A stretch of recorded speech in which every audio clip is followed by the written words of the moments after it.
అది ఎంత వెళ్ళాలి కాబట్టి చూడండి. తమరు పర్మిషన్ ఇస్తే మాట్లాడతాను అధ్యక్షుడు. పర్మిషన్ మాట్లాడమని చెప్తున్నా. ఎంతసేపు చెప్పండి అధ్యక్ష? 3 minutes. 3 minutes అధ్యక్ష. 3 minutes. 5 minutes మాట్లాడు. అధ్యక్ష, మనం ఒక పక్కన ఈ ప్రభుత్వం వచ్చిన తర్వాత అత్యంత అద్భుతమైన ప్రగతి సాధిస్తూ ఉంటే, ఇదివరకు జగన్మోహన్ రెడ్డి గారు సాధించిన ప్రగతి ఏంటంటే టోటల్ గా డిస్ట్రక్షన్ అధ్యక్ష. ఏ విషయంలో చూసినా, ఆఖరికి వైన్స్ విషయంలో కానీ, లిక్కర్ విషయంలో కానీ, శాండ్ విషయంలో కానీ, మైన్స్ విషయంలో కానీ, ల్యాండ్స్ విషయంలో కానీ, ఇల్లు విషయంలో కానీ అన్నిటిల్లోనే అత్యంత దారుణమైన పరిపాలన చేసింది జగన్మోహన్ రెడ్డి గారు అధ్యక్ష. అధ్యక్ష, కనీసం కరోనా వచ్చిన సమయంలో కూడా అధ్యక్ష, కరోనా బెటరు జగన్మోహన్ రెడ్డి గారి కంటే కరోనా వైరస్ బెటర్ అని చెప్పి ఆలోచించవలసిన పరిస్థితి వచ్చింది అధ్యక్ష. ఎందుకంటే అధ్యక్ష, కరోనా సమయంలో ఎగ్జాంపుల్ చెప్తాను అధ్యక్ష. ఏదైతే ఋషికొండ దగ్గరే పక్కనే మనకి కైలాసగిరి హిల్స్ ఉన్నాయి అధ్యక్ష, అది public tourism place sir. Public tourism place లో ప్రతి ఒక్కరూ వెళ్ళి అక్కడ కాసేపు గడిపి వచ్చిన పరిస్థితుల్లో జగన్మోహన్ రెడ్డి గారు కరోనా ఉంది కదా అని చెప్పి కరోనా సమయంలో వారి షాప్స్ అన్ని క్లోజ్ చేసి కైలాసగిరిని ఆఫ్ చేశారు అధ్యక్ష. మంచి పని చేశారు. ఎందుకంటే పబ్లిక్ ని వెళ్లకుండా కట్టడి చేసిన పని మంచి పని అధ్యక్ష. ఇది ఒక్కటే ఆయన చేసిన మంచి పని. కానీ దారుణం ఏంటంటే అధ్యక్ష, VMRDA సంస్థ ద్వారా ఎవరైతే అక్కడ ఉన్న షాప్స్ ఉన్నాయో ఆ షాప్స్ దగ్గర నుంచి మళ్ళీ రెగ్యులర్ మంత్లీ బిల్స్ ఏదైతే అద్దెకి ఇచ్చారో షాప్స్ వాళ్ళ దగ్గర నుంచి వసూలు చేసి ఒక్కొక్క చిన్న వ్యాపారస్తుల దగ్గర 7 లక్షలు 8 లక్షలు వాళ్ళ దగ్గర వసూలు చేసే అధ్యక్ష, ఆఖరికి వాళ్ళు ఎంతో మానసికంగా కృంగిపోయి ఒక పక్కన కరోనా సమస్యతోటి రెండో పక్కన జగన్మోహన్ రెడ్డి గారు నిధించిన ఏదైతే VMRDA ద్వారా డబ్బులు కట్టవలసిన పరిస్థితి ఉందో వాళ్ళు డబ్బులు కడితేనే కానీ బయటికి రాలేనటువంటి పరిస్థితి అధ్యక్ష. ఇప్పుడు అధ్యక్ష, ఆ VMRDA దయచేసి ఇదివరకు కరోనా సమయంలో 9 నెలల సమయంలో ఏదైతే డబ్బులు కట్టారో చిరు వ్యాపారులు కాబట్టి వారికి కొంత టైం ఎక్స్టెన్షన్ ఇచ్చి మళ్ళీ ఇప్పుడు డబ్బులు కట్టకుండా చూడవలసిన బాధ్యత ఈ రాష్ట్ర ప్రభుత్వం పైన ఉందని చెప్పి నేను తెలియజేసుకుంటున్నాను అధ్యక్ష. అధ్యక్ష, ఇప్పటి వరకు మనం డెవలప్మెంట్, టూరిజం అన్ని విధాలుగా మనం బాగు చేయాలనే ఉద్దేశంతో మనం ఉన్నప్పుడు అధ్యక్ష, పాత జరిగిన విషయాలను కూడా తమ దృష్టికి తీసుకురావాల్సిన అవసరం ఉంది అధ్యక్ష. అధ్యక్ష, ఏదైతే డెవలప్ స్పిరిచువల్ థీమ్ పార్క్ అని అధ్యక్ష, అక్కడ ఏదైతే మన స్పిరిచువల్ థీమ్ వాటర్ పార్క్ అత్యంత అద్భుతంగా డెవలప్ చేయాలనే ఉద్దేశంతో ఇదివరకు కిరణ్ కుమార్ రెడ్డి గారు అధ్యక్ష జీవో నెంబర్ 65, జీవో నెంబర్ 50 ద్వారా temple park 5 star hotel with all vegetarian facilities తోటి, no liquor, no non veg accommodation తోటి అక్కడ ఇంటర్నేషనల్ బిడ్డింగ్ ప్రాసెస్ ని డెవలప్ చేసి అధ్యక్ష టెండర్ ని పిలవడం జరిగింది అధ్యక్ష. ఆ టెండర్లు 18 కోట్ల రూపాయలు ఎవరికైతే వచ్చిందో ఇంటర్నేషనల్ స్పెసిఫికేషన్స్ తోటి పిలిచిన తర్వాత 2012, 2013లో అధ్యక్ష ఏపీ టూరిజం డిపార్ట్మెంట్ మంత్రివారు ఇక్కడే ఉన్నారు కాబట్టి ఆ సబ్జెక్ట్ మాట్లాడుతున్న అధ్యక్ష, ఏపీ టూరిజం డిపార్ట్మెంట్ వారికి కేటాయించడం జరిగింది అధ్యక్ష. అది that is going to be the India's biggest spiritual family destination park అధ్యక్ష. దాంట్లో 38 ఎకరాలు హ్యాండ్ ఓవర్ చేసింది అధ్యక్ష ప్రభుత్వము 2014లో గౌరవ ముఖ్యమంత్రి గారు చంద్రబాబు నాయుడు గారు ఉన్న సమయంలో 2014లో 38 ఎకరాలు అలిపిరి దగ్గర, తిరుపతి దగ్గర, next SV park, zoo park అధ్యక్ష తిరుపతిలో ఇవ్వడం జరిగింది అధ్యక్ష. వీళ్ళు ఏదైతే ఎవరికైతే ఇది వచ్చిందో ఈ ల్యాండ్ తీసుకున్నారో 18 కోట్ల రూపాయలు ఎప్పుడైతే ఇచ్చిన తర్వాత అధ్యక్ష వాళ్ళు పర్మిషన్స్ కి అప్లై చేశారు అధ్యక్ష 2014 నుంచి 2015 వరకు.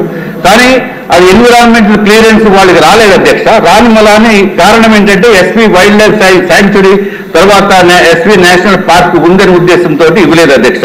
సబ్సిక్వెంట్ గా అధ్యక్ష government of India removed that project land from eco sensitive zone అధ్యక్ష and given clearance in June 2021 అధ్యక్ష. జూన్ 2021 అంటే మన కరోనా జగన్మోహన్ రెడ్డి గారు అధ్యక్ష. ఆ టైంలో వచ్చిన తర్వాత ఇంకా అక్కడి నుంచి తిప్పలు మొదలైన అధ్యక్ష పాపం వాళ్ళకి. ఆగస్టు 2021 నుంచి జగన్మోహన్ రెడ్డి గారి ప్రభుత్వము ఎవరైతే ఓనర్స్ ఉన్నారో వాళ్ళ మీద విపరీతమైన ప్రెషరు విపరీతమైన ప్రెషర్ పెట్టి వాళ్ళు ఎవరంటే అధ్యక్ష Vaishnavi versatile ventures private limited అధ్యక్ష 6 నెలల కాలంలో రోజు పిలిపించి జగన్మోహన్ రెడ్డి గారు ఆఫీస్కి పిలిపించి తర్వాత వాళ్ళు క్యాంప్ ఆఫీస్కి పిలిపించి అధ్యక్ష సెక్రటేరియట్కి పిలిపించి 25 మీటింగ్లు జరిగినాయి అధ్యక్ష 25 మీటింగుల్లో ఏమని చెప్పారంటే అధ్యక్ష 2 మీటింగ్స్ అయితే సీఎం గారి ఇంటికి కూడా వెళ్ళడం జరిగింది అధ్యక్ష ఒక పక్కన ఆర్బిట్రేషన్ ప్రాసెస్ లో ఉండగా ఈ ల్యాండ్ మీరు ఇస్తారా సస్తారా లేకపోతే మిమ్మల్ని షూట్ చేస్తాము లేకపోతే మిమ్మల్ని అరెస్ట్ చేస్తాము మిమ్మల్ని బాదుతాము అని బెదిరిస్తే అధ్యక్ష ఏమీ చేయలేనటువంటి నిస్సాయిత స్థితిలో వాళ్ళు హైకోర్టుకి అప్రోచ్ అయితే హైకోర్టు వారు స్టేటస్ కో మెయింటైన్ చేశారు అధ్యక్ష స్టేటస్ కో ఉన్నప్పటికీ కూడా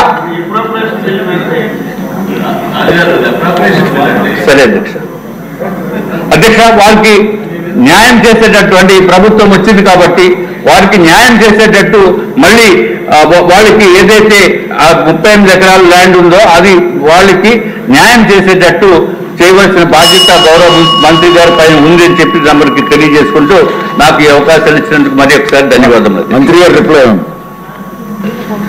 అధ్యక్ష, సీనియర్ సభ్యులు సోమిరెడ్డి చంద్రమోహన్ రెడ్డి గారు విష్ణుకుమార్ రాజు గారు ఇద్దరు మాట్లాడారు అధ్యక్ష.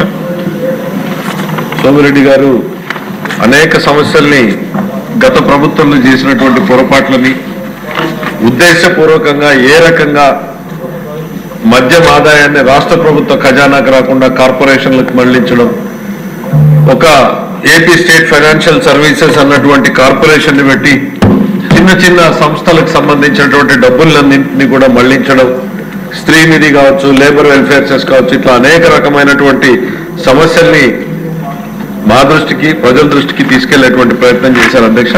అదే రకంగా గత ప్రభుత్వంలో ఎంఎస్పీ ఎట్లా అవలంబించారు, ఈ ప్రభుత్వంలో ఎంఎస్పీ పనితీరు ఎట్లా పనిచేస్తుంది, 4 నెలలైనా పేమెంట్స్ లేనటువంటి పరిస్థితుల్లో ఉంటే ఇవాళ 48 గంటల్లోనే పేమెంట్స్ ఎట్లా వెళ్తున్నాయనేటువంటిది కూడా వారు వివరించి ఎక్స్ప్లెయిన్ చేయడం జరిగింది అధ్యక్ష. ఇవన్నింటి ఇలా ప్రతి ఒక్క దాంట్లోనూ కూడా మార్పు అనేది మొదలైంది, మార్పు అనేటువంటిది కనపడుతుంది అనేటువంటి విశ్వాసాన్ని వ్యక్తం చేస్తూ గత ప్రభుత్వం ఎన్ని దుర్మార్గపు ఆలోచనలు చేసింది అనేటువంటిది వ్యక్తం చేశారు అధ్యక్ష. అంటే చాలా ఇంట్రెస్టింగ్ పథకాలు అధ్యక్ష. బహుశా ఇన్ని రోజులు ఆయన మరి ఎన్నికల ప్రచారానికి వాడుకున్నాడు, ఎక్కడ పెట్టుకున్నాడు. జగన్ జల్సా పథకాలు, జగన్ టోకరా పథకాలు 2 కలిపి దాదాపు 10,000 కోట్లు ఏ రకంగా ప్రజాధనం దుర్వినియోగం అయింది అనేటువంటిది కూడా వారు సభ దృష్టికి ఇంట్రెస్టింగ్ గా ఎక్స్ప్లెయిన్ చేశారు అధ్యక్ష. ఇది మరింత ఎక్కువగా వారు దీని గురించి, ఎందుకంటే మనందరికీ తెలుసు అధ్యక్ష, వారు బహుశా సభలో highest number of press meets పెట్టిన దాంట్లో వారు కూడా ఒకరు ఉంటారు. తప్పకుండా దీన్ని మరింత విస్తృతంగా ప్రజల్లోకి తీసుకెళ్తే కొంతైనా ప్రజలకు తెలుస్తుంది. బాధ్యతగా మనం పనిచేస్తున్న తీరుకి గత ప్రభుత్వ పనితీరుకి కూడా తేడా అర్థమవుతుంది. మరి అట్లనే ఇంపార్టెంట్ అంశాన్ని లేవనెత్తారు అధ్యక్ష. ఆర్థికంగా సంబంధించి సెక్యూరిటైజేషన్ ఆఫ్ ఫ్యూచర్ రెవెన్యూస్, అంటే భవిష్యత్ తరాలకు సంబంధించినటువంటి ఆదాయాన్ని ఈ ప్రభుత్వం ఎట్లా తాకట్టు పెట్టేసింది, దానికి ఎంత తీవ్రమైనటువంటి దుష్పరిణామాలు ఉంటాయి అనేటువంటిది మనం సకాలంలో ఆ రోజు పిఎస్సి చైర్మన్ గా మేము లేవనెత్తడం, కేంద్రం కూడా వెంటనే ఆ తప్పుని సరిదిద్దుతూ ఆదేశాలు జారీ చేయడంతో సరిపోయింది అధ్యక్ష. లేకపోయిందంటే శాసనసభ అనేటువంటిది కూడా నామమాత్రంగా మిగిలిపోయేది అధ్యక్ష. ఎందుకు అనంటే అధ్యక్ష, ఈ రోజు రూపాయి ఖర్చు పెట్టాలి అనంటే శాసనసభ అనుమతిని ప్రతి మంత్రి కూడా కోరాల్సిన పరిస్థితి. మేము అభ్యర్థిస్తున్నాం, దయచేసి గ్రాంట్ ఇవ్వండి అని. ఇవాళ నేను అడుగుతున్నటువంటిది కూడా ఖజానాకు నుంచి డబ్బులు డ్రా చేసుకోవడానికి మాకు అనుమతి ఇవ్వండి అని అడిగేటువంటి పరిస్థితి. కానీ జగన్మోహన్ రెడ్డి గారి ప్రభుత్వంలో వాళ్ళు అవలంబించిన విధానం అధ్యక్ష, ఈ రాష్ట్ర ప్రభుత్వానికి సంబంధించినటువంటి ఖర్చుల్ని రాష్ట్ర శాసనసభ అనుమతి లేకుండానే దాదాపు 600 కోట్ల రూపాయలు ఖర్చు పెట్టారు. 25,000 కోట్ల రూపాయలు